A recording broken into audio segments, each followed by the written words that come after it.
Y ahora nos acompaña en nuestros estudios el senador Patricio Walker, es presidente del Senado de Chile. Muchas gracias por acompañarnos. Usted en una serie de reuniones en la capital de Estados Unidos. Comencemos hablando de tema internacional. ¿Está usted en conversaciones y está trabajando para impulsar mayor transparencia en Venezuela? Bueno, efectivamente, muchas gracias Juan Carlos por esta posibilidad de conversar. Efectivamente hemos estado trabajando, presentando proyectos de acuerdo que han sido aprobados en el Senado, pidiendo que se cumplan ciertas condiciones en Venezuela.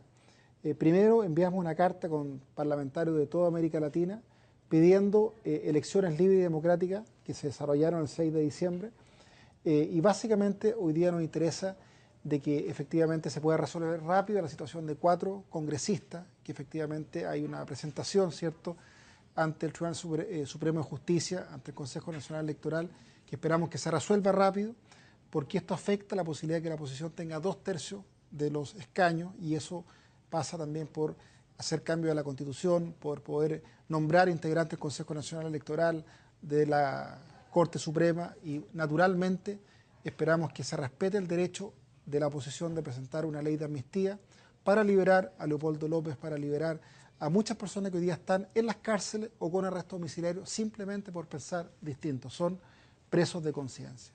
La respuesta de Venezuela en este tema ha sido criticar lo que ellos llaman injerencia en asuntos internos de ese país.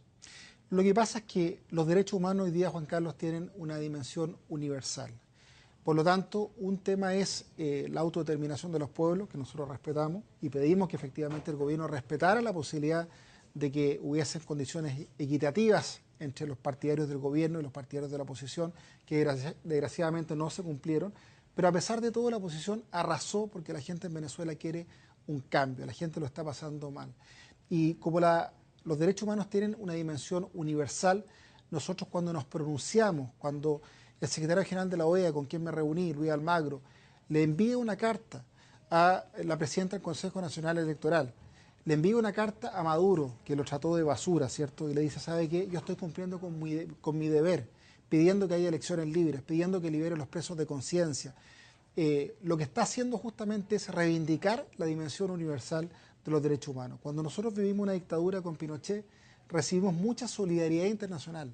Gracias a eso, Pinochet se vio obligado a reconocer el triunfo del plebiscito y permitir elecciones libres y democráticas. Y eso es lo que estamos haciendo hoy día, devolver la mano con quienes en el pasado fueron solidarios con nosotros.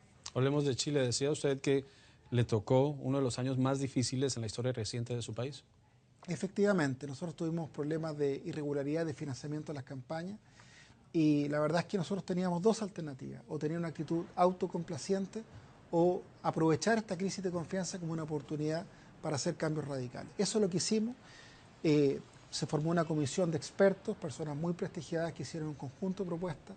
La Presidenta de la República envió varios proyectos de ley al Congreso y nos propusimos como meta aprobar al 31 de enero, cierto que recién terminó, 6 leyes muy estructurales en materia de financiamiento de las campañas y de probidad y transparencia. Las 6 leyes se aprobaron. Autonomía constitucional del servicio electoral, que es el que fiscaliza el uso de recursos en campaña. Pérdida del cargo para los candidatos que hacen trampa, que infringen la ley electoral en materia de transparencia. Educación cívica en los colegios, obligación de declarar interés y patrimonio de los candidatos y sobre todo transparencia en los partidos políticos, obligación de reempadronar, financiamiento público de los partidos que antes no existía, pero con obligación de tener accountability, transparencia activa y pasiva, y fundamentalmente un nuevo sistema de financiamiento que elimina el aporte de empresas, que obliga a la transparencia de los aportes y en definitiva aprovechar esta crisis como una oportunidad para dejar estándares de probidad y transparencia muy altos. Esto lo conversamos el día lunes con el presidente del BID, con Luis Alberto Moreno, y él nos pidió que hiciéramos un seminario en Chile con representantes de los parlamentos y los gobiernos de América Latina para intentar intercambiar experiencias y elevar nuestros estándares en esta materia. Una crisis que tiene a la presidenta Bachelet con un nivel de popularidad muy bajo, un 26%. Su nivel de aceptación también sufrió un descenso importante. ¿Cómo se ve 2016 y adelante con los cambios que han implementado, con las reformas, la tributaria, por ejemplo, y la tarea que tienen por delante? Primero, estos cambios los hacemos no porque vayamos a tener aplauso en el corto plazo, lo hacemos por convicción, imperativo categórico kantiano, ¿cierto? El deber ser nos obliga a hacer estos cambios. Segundo, yo estoy convencido que al mediano y largo plazo la gente va a empezar a valorar estos cambios. hemos tenido una crisis de confianza brutal. Ha bajado la valoración de todo el mundo político, de la presidenta, los congresistas, los ministros. Hoy día sí subimos de una encuesta que la presidenta sube algunos puntos y eso es algo positivo. Y yo creo que está subiendo porque efectivamente la gente reconoce que hemos reaccionado.